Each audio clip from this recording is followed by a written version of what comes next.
आपण आज नैसर्गिक आपत्तीचा भूगोल जो आपण अभ्यास करतो आहे, त्या नैसर्गिक आपत्तीमध्ये आज आपण ज्वालामुखी ही जी नैसर्गिक आपत्ती जी आहे, या ज्वालामुखी ह्या नैसर्गिक आपत्तीच्या संदर्भामध्ये माहिती जी आहे ही माहिती आपल्याला करून घ्यायची आहे। आता ही जी नैसर्गिक आपत्ती जी आहे ही नैसर्गिक आपत्ती कशा प्रकारची आहे, आतापर्यंत आपण भूकंप ही जी नैसर्गिक आपत्ती जी आहे, या भूकंप ह्या नैसर्गिक आपत्तीचा आपण अभ्यास जो आहे हा अभ्यास आपण केलेला आहे।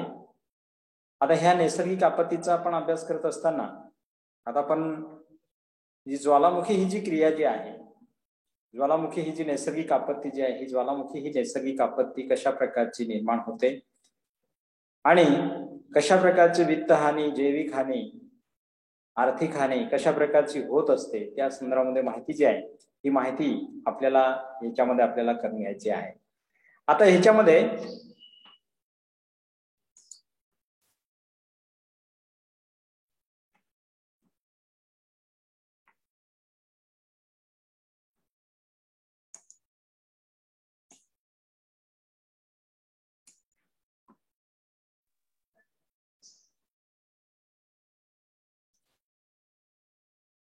आपण आता ही जी नैसर्गिक आपत्ती जी आहे, या नैसर्गिक आपत्तीच्या संदर्भामध्ये ज्वालामुखी ही जी नैसर्गिक आपत्ती जी आहे, ही ज्वालामुखी नैसर्गिक आपत्तीच्या संदर्भामध्ये आपल्याला माहिती जी आहे ही माहिती आपल्याला करून घ्यायची आहे।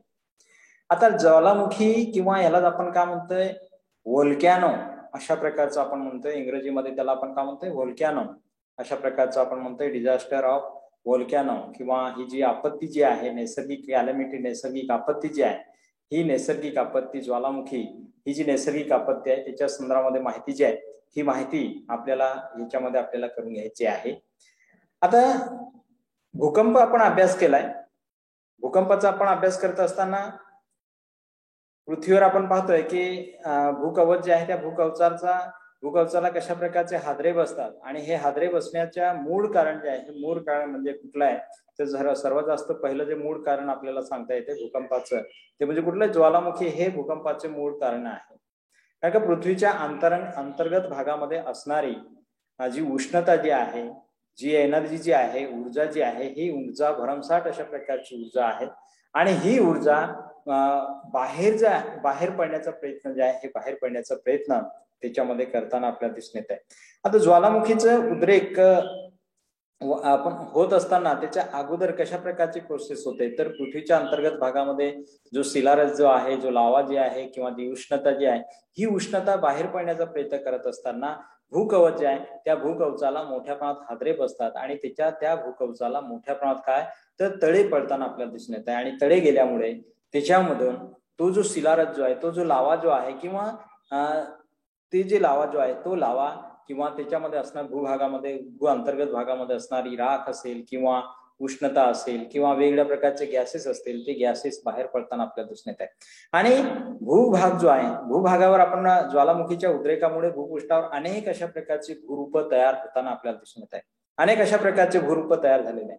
आज आपण बघतोय की महाराष्ट्राचा ज्यावेळेस आपण अभ्यास करतोय किंवा भूगोल आपण पाहतो की भारताच्या भूगोलाचा आपण अभ्यास करतोय, त्यावेळेस जे सागरी आपण पाहतोय की पठारे जे आहे, भूभागावर असणारे हे जे पठारी भाग जे आहे, त्या पठारी भागांचा ज्यावेळेस आपण अभ्यास करतोय त्यावेळेस आपल्या असं निर्देशनास येत आहे की आपला हा जो दख्खनचा जो पठार जो आहे, ह्या दख्खनच्या पठारावर अनेक वेळा म्हणजे जवळपास 29 वेळा ज्वालामुखीचे उद्रेक होऊन त्या ज्वालामुखीच्या उद्रेकामधून जे अनेक अशा प्रकारचे जो शिलारस जो आहे किंवा अनेक अशा प्रकारचे वायू जे आहे, हे वायू ह्या भूपृष्ठावरून आपण पाहतो की ह्या अंतर्गत भागामधून बाहेर आला आणि त्याच्या पाठोपाठ जो येणार जो शिलारस जो आहे, हा शिलारस पसरलेला आपल्या भागावर पसरलेला आपल्याला पाहायला मिळत आहे आणि अनेक अशा प्रकारचे भूरूप जे आहे, हे अनेक अशा प्रकारचे भूरूप ह्या भूभागावर निर्माण झालेले आपल्याला पाहावयास मिळत आहे, निर्माण झालेले आपणास पाहावयास मिळत आहे। म्हणजे ज्वालामुखीचे जे उद्रेक जे आहे, ह्या ज्वालामुखीच्या उद्रेकामुळे हे जे भूपृष्ठ जे आहे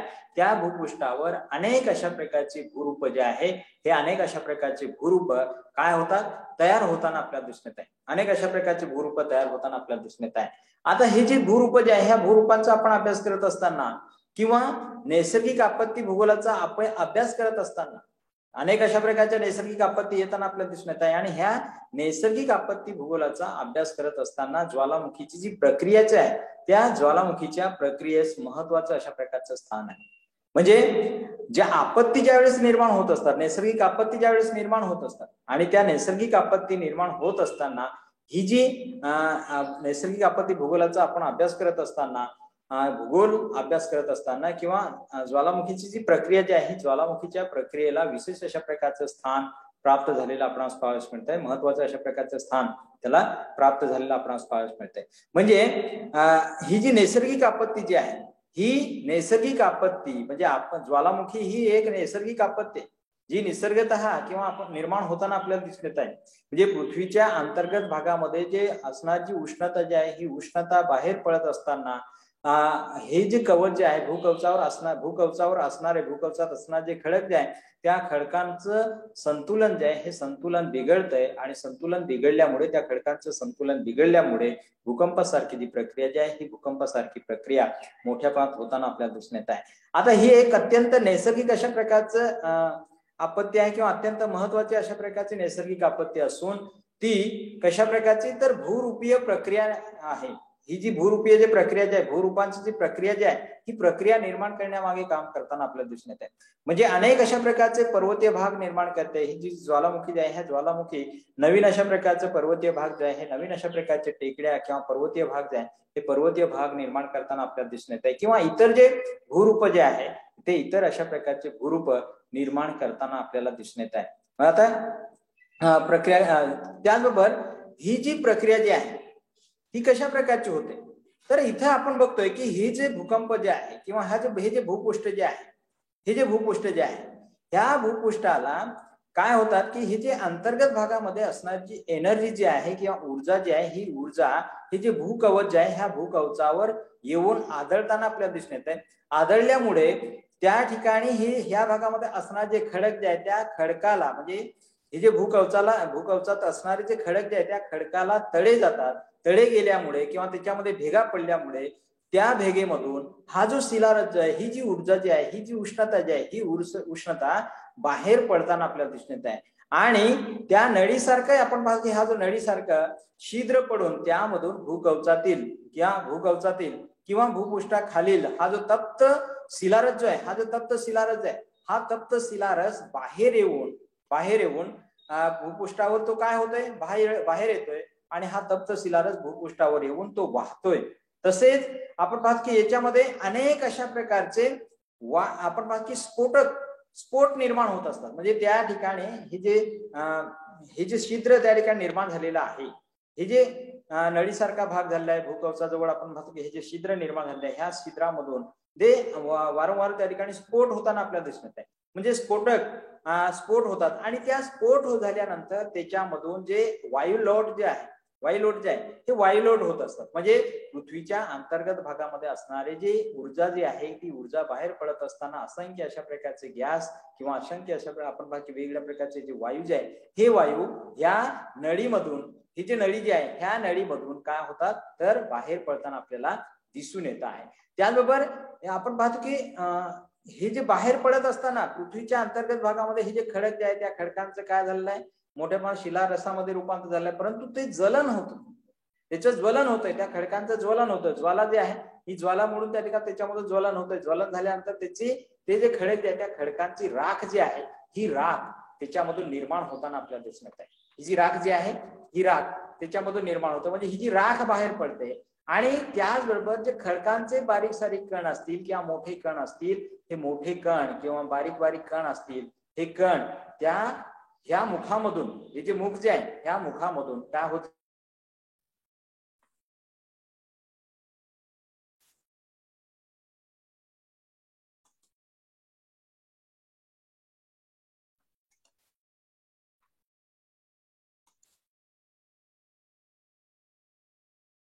आवाज येतोय?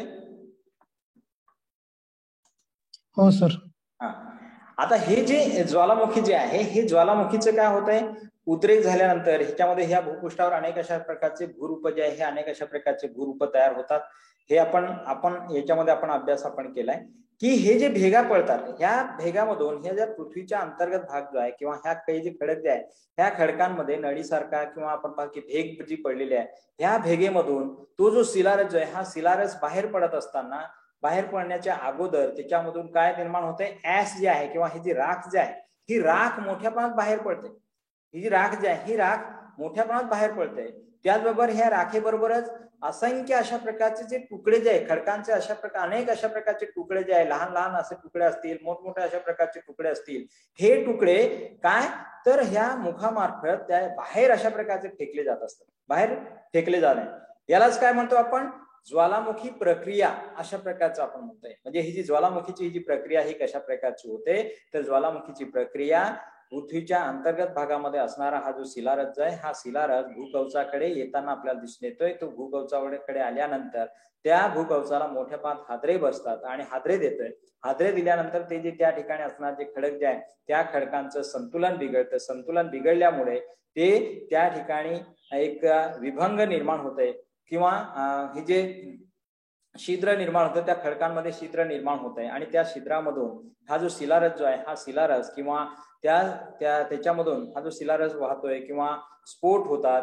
त्या स्फोट मधून अनेक अशा प्रकारचे लावा असेल किंवा वायू असतील किंवा हे जे वेगवेगळ्या प्रकारचे गॅस जे असतील वेगवेगळ्या प्रकारचे वायू जे असतील हे वायू मोठ्या प्रमाणात बाहेर फेकले जातात. अशाच प्रकारची जी क्रिया जी घडते त्या क्रियेला आपण काय म्हणतोय, ज्वालामुखी प्रक्रिया अशा प्रकारचं आपण म्हणतोय. ही जी ज्वालामुखीची जी प्रक्रिया जी आहे ही ज्वालामुखीची प्रक्रिया होताना आपल्याला दिसून येते आहे. त्याचबरोबर ही जी प्रक्रिया जी आहे ही प्रक्रिया होत असताना भूकवच आहे ह्या भूकवचामधील हा जो खालील पदार्थ जे आहे खालील भाग जो आहे भूकवचा खाली वेगवेगळे भाग आपल्याला पाहायला मिळते. भूकवचाचा खाली आपल्याला वेगवेगळ्या प्रकारचा घन पदार्थ जो आहे हा वेगळ्या प्रकारचा घन पदार्थ त्याच्यामध्ये आपल्याला दिसतोय. अनेक अशा प्रकार द्रव पदार्थ जे आहे हा द्रव पदार्थ सुद्धा याच्यामध्ये मोठ्या प्रमाणात आपल्याला पाहायला मिळत आहे. किंवा हा जो वायू जे आहे वायू जे आहे हे वायू सुद्धा मोठ्या प्रमाणात ह्या पृथ्वीच्या अंतर्गत भागामध्ये आपणास पाहावयास मिळत आहे. पृथ्वीच्या अंतर्गत भाग जे आहे त्या अंतर्गत भागामध्ये हे पाहावयास मिळत आहे. आता हे भूकवच हा खालील घन द्रव व वायुरूप पदार्थ भूकवचाकडे म्हणजे ह्या जो भूकवचाचा जो भाग जो आहे ह्या भूकवचाकडे किंवा भूपृष्ठावर ढकलले जातात आणि या सर्व प्रक्रियांना आपण काय म्हणतोय, ज्वालामुखी प्रक्रिया जी आहे ही ज्वालामुखी प्रक्रिया अशा प्रकारचं आपण म्हणतोय. त्याचबरोबर पृथ्वीच्या अंतरंगातून भूपृष्ठाकडे हे जे पृथ्वीचं जे अंतरंग जे आहे त्या पृथ्वीच्या अंतरंगातून भूपृष्ठाकडे पदार्थ जे आहे म्हणजे भूपृष्ठाकडे ज्या तप्त पदार्थ जे आहे त्या तप्त पदार्थांची मोठ्या प्रमाणात काय होत असते, हालचाल होते. आता मागा सांगितलंय की पृथ्वीच्या अंतर्गत भागामध्ये असणारी उष्णता जी आहे ही उष्णता बाहेर पडण्याचा प्रयत्न करत असते आणि हे बाहेर पडत असताना त्याच्यामध्ये हे जे बाहेर पडत असताना त्याच्यामधून अनेक अशा प्रकारचे राख जे आहे मोठ्या प्रमाणात ही जी राख जी आहे ही राख मोठ्या प्रमाणात बाहेर पडते. लावा मोठ्या प्रमाणात बाहेर पडतोय किंवा वेगवेगळ्या प्रकारचे वायू जे आहे हे वायू मोठ्या प्रमाणात बाहेर पडतात. आणि ही जी प्रक्रिया जी होते त्या प्रक्रियेचा समावेश कशामध्ये होत असतोय तर ज्वालामुखी ह्या संज्ञेमध्ये होताना आपल्याला दिसून येत आहे. किंवा तप्त अशा प्रकारचा हा जो शिलारस आहे हा तप्त अशा प्रकारचा शिलारस त्याच्यामधून निर्माण होताना आपल्याला दिसून येत आहे. आता हा शिलारस बाहेर येऊन हा जो शिलारस आहे हा शिलारस बाहेर येतोय. बाहेर आल्यानंतर बाहेर येऊन नळी भोवती म्हणजे ही जी नळी जी आहे त्या जी भेग जी निर्माण झाली होती भूपृष्ठावरची भेग जी निर्माण झालेली आहे त्या खडकांमध्ये जी भेग जी निर्माण झालेली आहे त्या भेगेमधून मोठ्या प्रमाणात बाहेर येते.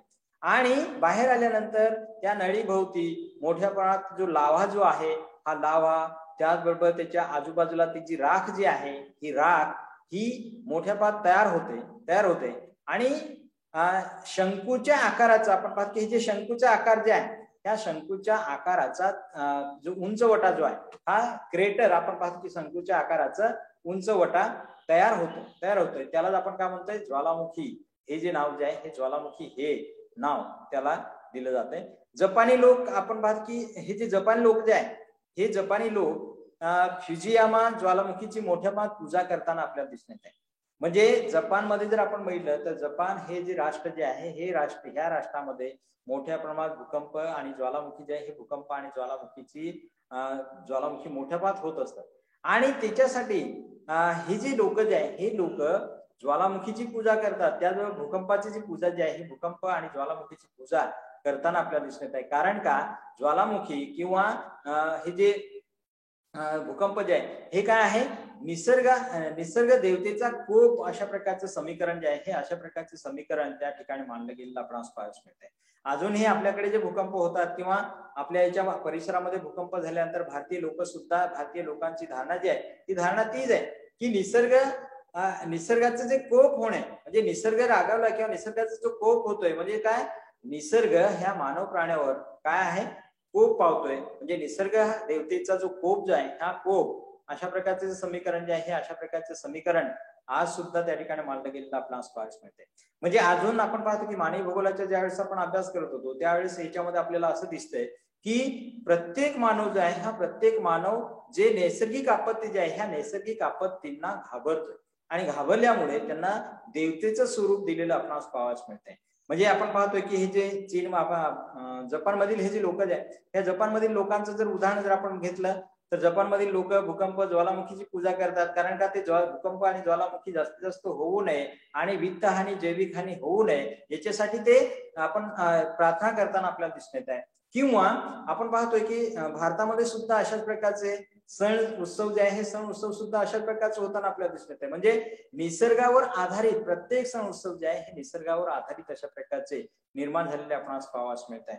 म्हणजे तशाच प्रकारचे आपण बाकी एस्किमो लोक जे आहे हे एस्किमो लोक सुद्धा आपण पाहतोय की त्या भागामध्ये असणारी सेदना नावाची देवी जी आहे त्या सेदना नावाच्या देवीची पूजा करतात. कारण का त्या जे अंधारी रात्र असतात 6 महिने अंधारी रात्र असतात आणि त्या अंधारी रात्रामध्ये चांगल्या प्रकारचं त्यांचं जे संतुलन जे आहे हे संतुलन निर्माण होऊन राहावं आणि म्हणून ते जे लोक जे आहेत ते लोक त्या ठिकाणच्या देवीची पूजा करताना आपल्याला दिसून येते.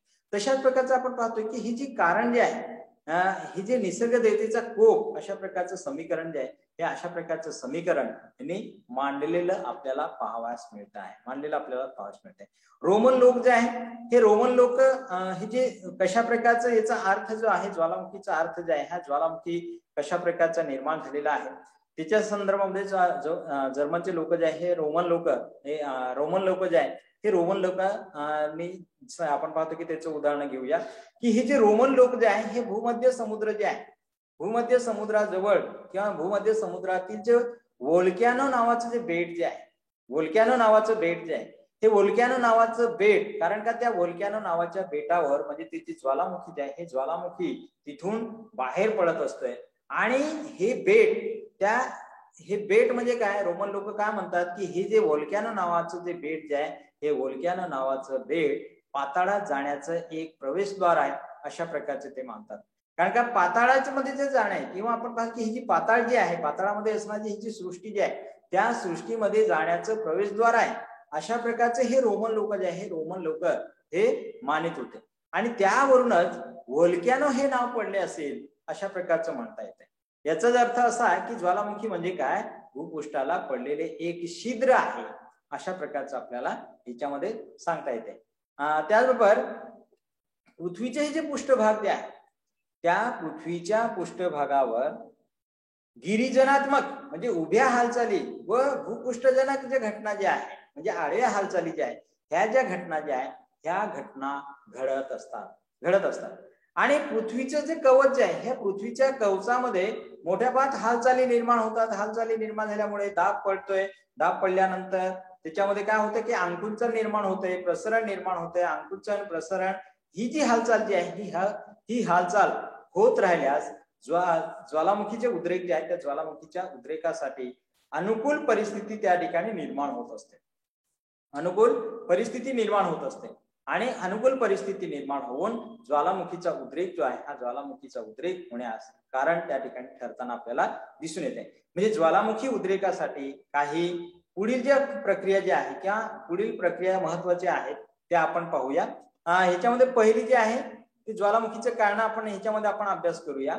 त्या ज्वालामुखीच्या कारणाचा आपण अभ्यास करत असताना पहिली जी प्रक्रिया आपल्याला सांगता येईल ती म्हणजे कुठले भूगर्भातील तापमानामधील वृद्धी. आता हे जे भूगर्भ जे आहे ही जी जमिनीचा भाग जो आहे त्या जमिनीच्या भागामध्ये मोठ्या प्रमाणात काय होते, तर याच्यामध्ये मोठ्या प्रमाणात काय होते की त्या अंतर्गत भागामध्ये मोठ्या प्रमाणात ही जी वृद्धी जी आहे तापमानामध्ये जी वाढ जी आहे ही तापमानामध्ये वाढ मोठ्या प्रमाणात होताना आपल्याला दिसत आहे.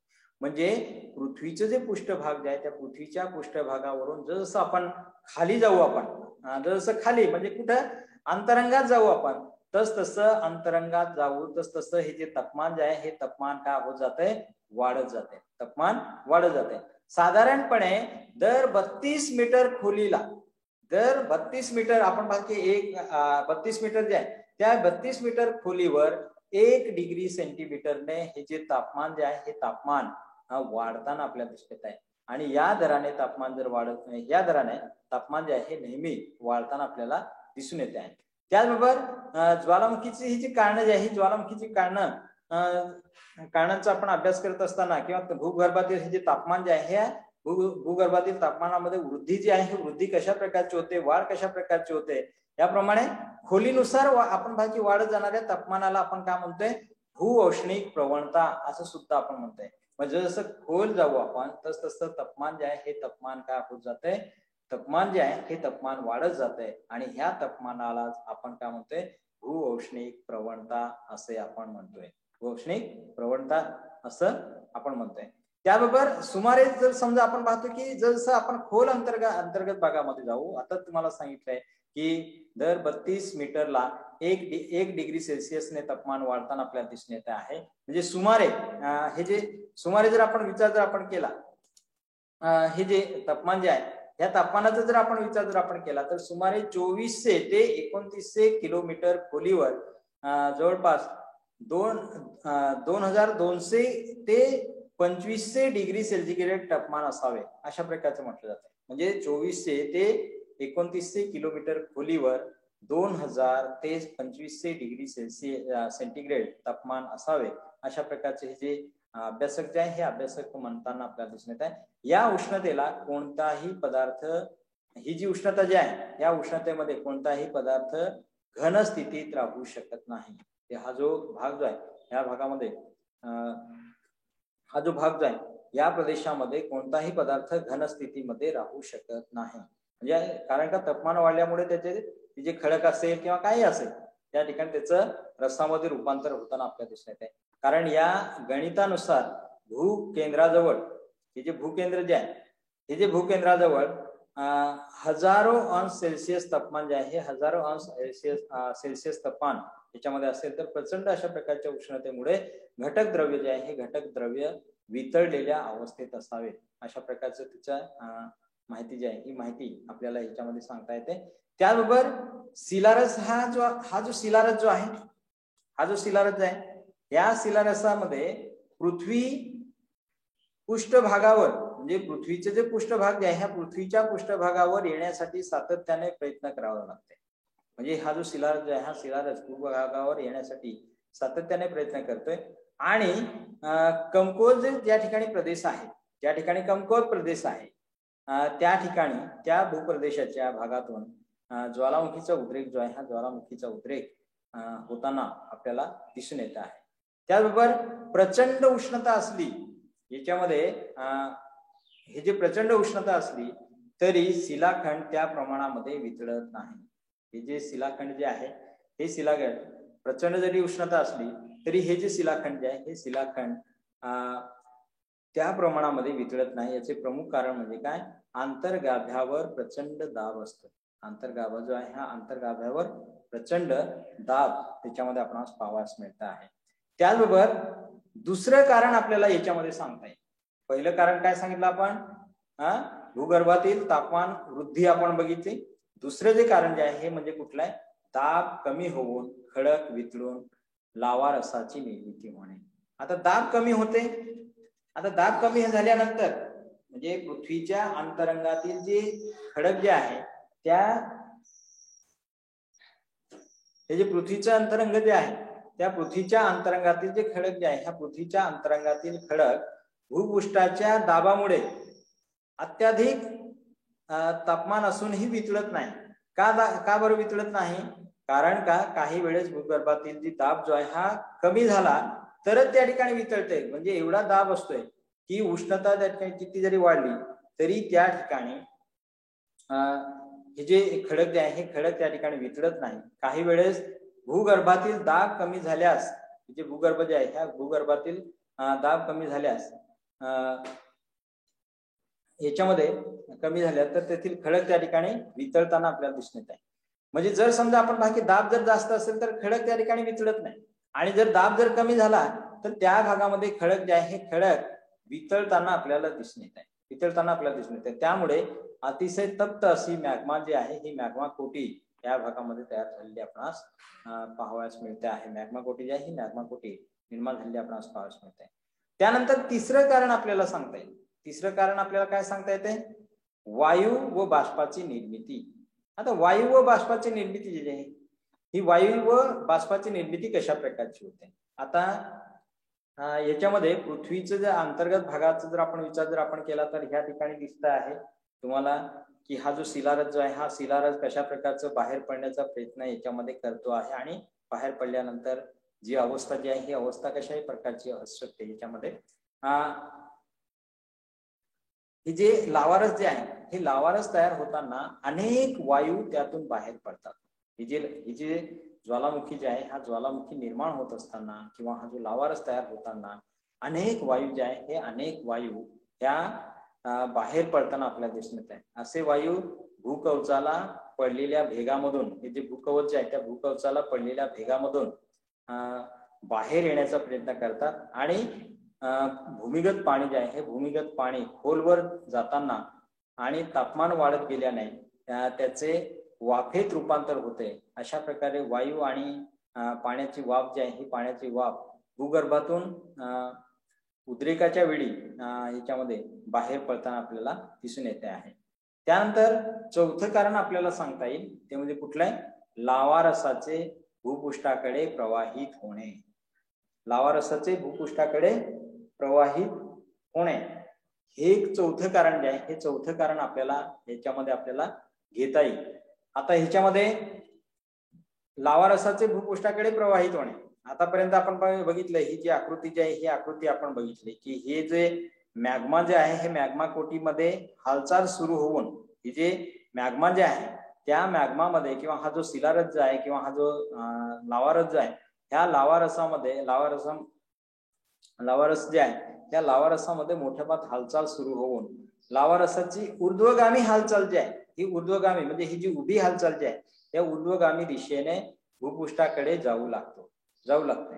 आणि या तप्त लावारसाला, हा जो तप्त लावारस आहे या तप्त लावारसाला भूपृष्ठाकडे येण्यासाठी वायू व बाष्प याच्यामुळे गती प्राप्त होते, याच्यामुळे गती प्राप्त निर्माण होते. म्हणजे नुसता या ठिकाणी शिलारस नाही, नुसतं ह्या ठिकाणी शिलारस नाही तर याच्यामध्ये असणारे वेगवेगळ्या प्रकारचे बाष्प असेल, वायू असतील, आणि ह्याच्यामुळे त्या शिलारसाला मोठ्या प्रमाणात काय निर्माण होते? गती निर्माण होते, गती प्राप्त होते. आणि हा गतिमान लावारस जेथे भूकवच कमकुवत आहे, या ठिकाणी भूकवच कमकुवत आहे असेल तिथं जमिनीमध्ये काय पडते? भेगा पडते, आणि भेगा किंवा छिद्र पाडून तिथून प्रथम वायू आणि बाष्प जे आहे हे वायू आणि बाष्प बाहेर पडताना आपल्याला दिसून येते, आणि त्या पाठोपाठ लावारस आणि पृष्ठभागावर येऊन प्रवाहित होताना आपल्याला दिसून येत आहे. त्याचबरोबर याच्यामधून ज्वालामुखीचे जे आहे हे 4 कारण आपल्याला याच्यामध्ये सांगता येतील. आता ज्वालामुखीच्या उद्रेकातून बाहेर पडणारे पदार्थ, हे जे ज्वालामुखीचे जे उद्रेक होते त्या ज्वालामुखीच्या उद्रेकातून बाहेर पडणारे जे पदार्थ जे आहे हे बाहेर पडणारे पदार्थ कोणकोणते आहे त्याच्या संदर्भामध्ये माहिती जी आहे ही माहिती करून घेणं अत्यंत आवश्यक आहे. आता ही जी ज्वालामुखी जी आहे त्या ज्वालामुखीच्या उद्रेकातून सर्वप्रथम काय बाहेर पडतंय? वायू जे आहे हे वायू बाहेर पडतात. म्हणजे ज्वालामुखीचा उद्रेक झाल्यानंतर सर्वात प्रथम, कारण का पृथ्वीच्या अंतर्गत भागामध्ये भरमसाठ अशा प्रकारची उष्णता आहे, त्याची वाफ होते, त्या पाण्याची वाफ होते, त्याचे गॅसेस तयार होतात, आणि हे हलके वायू जे आहे हे हलके वायू बाहेर पडण्याचा प्रयत्न करत असतात. आणि त्याच्यामुळे हे जे भूकवच जे आहे त्या भूकवचाला तडे पडतात, आणि तडे पडल्यामुळे त्याच्यामधून त्या उद्रेकामधून जे वायुरूप पदार्थ जे आहे हे वायुरूप पदार्थ सर्वात प्रथम बाहेर पडतात आणि यामध्ये बाष्पाचं जे प्रमाण जे आहे, बाष्पाचे प्रमाण याच्यामध्ये जास्त असते. बाष्पाचं प्रमाण ह्याच्यामध्ये जास्त असते. हे प्रमाण 60 ते 95% असते. हे जे प्रमाण जे आहे 60 ते 95% असते. त्याचबरोबर त्यामुळे आपण पाहतो की हे जे उद्रेक आणि उद्रेकानंतर ज्वालामुखी भोवती काय निर्माण होत आहे, एक मोठं ढग निर्माण होत आहे व त्यातून भरपूर अशा प्रकारची पर्जन्यवृष्टी जी आहे, ही भरपूर अशा प्रकारची पर्जन्यवृष्टी त्याच्यामधून होताना आपल्याला दिसून येते. त्याच्यामधून होताना आपल्याला दिसून येत आहे, पर्जन्यवृष्टी होताना आपल्याला दिसून येत आहे. त्याबरोबर दुसरं कारण जे आहे, दुसरं कारण आपल्याला सांगता येईल ते म्हणजे कुठले, वायुरूप पदार्थ जे आहे, हे वायुरूप पदार्थ आपल्याला अभ्यास आपल्याला करता येईल. आता वायू जे आहे, आता याच्यामध्ये आपण पाहतो की भूकंप झाल्यानंतर याच्यामधून जे ज्वालामुखीचा हा जो केंद्रबिंदू जे आहे, ह्या केंद्रबिंदूपासून ते जे खडक जे आहे, त्या खडकांमधून मोठ्या प्रमाणात गॅस जे आहे, हे गॅस बाहेर पडत असतात. म्हणजे गॅस म्हणजे कोणकोणते, तर बाष्प व्यतिरिक्त हे जे बाष्प जे आहे, त्या बाष्पाच्या व्यतिरिक्त कार्बन डायऑक्साईड जे आहे, हे कार्बन डायऑक्साईड बाहेर पडते. सल्फर डायऑक्साईड जे आहे, हे सल्फर डायऑक्साईड मोठ्या प्रमाणात बाहेर पडते. डायऑक्साईड जे आहे, हे डायऑक्साईड मोठ्या प्रमाणात बाहेर पडताना आपल्याला दिसून येत आहे. हायड्रोजन ऑक्साईड जे आहे, हे हायड्रोजन ऑक्साईड मोठ्या प्रमाणात निर्माण होते. किंवा हायड्रोक्लोरिक किंवा क्लोराईड हे जे ऑक्सिजन जे आहे, हे ऑक्सिजन याच्यामध्ये हे जे गॅस जे आहे, हे जे वायू जे आहे, हे वायू मोठ्या प्रमाणात बाहेर पडताना आपल्याला दिसून येत आहे. म्हणजे अशा प्रकारचे हे जे बाहेर पडणारे वेगवेगळ्या प्रकारचे वायू जे आहेत, त्याच्यामध्ये अमोनिया किंवा आपण पाहतोय की जे नत्र वायू किंवा मिथेन सारखे जे वायू जे आहेत, हे वायू त्या अंतर्गत भागामधून मोठ्या प्रमाणात बाहेर पडताना आपल्याला दिसून येत आहे. त्याचबरोबर तिसरं कारण आपल्याला याच्यामध्ये सांगता येतील, म्हणजे ज्वालामुखीच्या उद्रेकातून बाहेर पडणारे जे पदार्थ जे आहे, हे कोणकोणते आहे, तर बाहेर पडणारा पदार्थ हा तिसरा जो आहे तो म्हणजे कुठला आहे, द्रव पदार्थ किंवा यालाच आपण काय म्हणतोय, लाव्हा रस असं आपण म्हणतोय. याला आपण काय म्हणतोय, हा जो लाव्हा रस आपण म्हणतोय, म्हणजे हा अत्यंत पातळ आहे, तो वाहतो आहे. हा जो शिलारस आहे, हा शिलारस वाहताना आपल्याला दिसून येतो आहे, हा शिलारस वाहताना आपल्याला दिसून येतो. म्हणजे ज्वालामुखीच्या उद्रेकातून वायू बरोबर काय बाहेर पडणाऱ्या द्रव पदार्थ जे आहे, ह्या द्रव पदार्थाला आपण काय म्हणतोय, लाव्हा रस असं आपण म्हणतोय. आणि या लाव्हा रसाचे तापमान जे आहे, या लाव्हा रसाचे तापमान 600 ते 1200 डिग्री सेंटीग्रेड असते. या ठिकाणी ही जी शिलारस आहे, ह्या शिलारसाचे किंवा ही जी लाव्हा रस आहे, या लाव्हा रसाचे प्रमाण किती 600 ते 1200 डिग्री सेंटीग्रेड एवढं तापमान ह्याच्यामध्ये आपल्याला पाहावयास मिळते. म्हणजे लाव्हा रस भूपृष्ठावर येऊन तो सभोवताली वाहू लागतोय. कोणाच्या, ही जी लाव्हा रस जो केंद्रबिंदू जे आहे, ह्या केंद्रबिंदूच्या सभोवताली तो वाहू लागतोय आणि त्याच्यामध्ये हे दोन अशा प्रकारचे पदार्थ आपल्याला याच्यामध्ये आपल्याला पाहायला मिळतात. ह्या लाव्हा रसाचे दोन पदार्थ आपल्याला, दोन लावा आपल्याला पाहायला मिळतात. ते म्हणजे कुठला, एक ऍसिड लावा आणि दुसरा आहे ते बेसिक लावा. आता ऍसिड लावा म्हणजे काय, की ज्या लावा रसामध्ये सिलिकाचं प्रमाण जास्त असते, सिलिकाचं प्रमाण जास्त म्हणजे किती टक्क्यापर्यंत असते, 30 ते 40% असते, त्यास आपण काय म्हणतोय, लाव्हा किंवा भस्मिक लाव्हा असं त्याला आपण म्हणतोय. आता बेसिक लाव्हाने बेसिक लावा रंगाने कशा प्रकारचा असतो, काळसर स्वरूपाचा असतो. बेसिक लावा जो आहे रंगाने काळसर स्वरूपाचा असतो आणि तो प्रवाही असतो आणि यापासून तयार होणारे जे ज्वालामुखीचे शंकू जे आहे,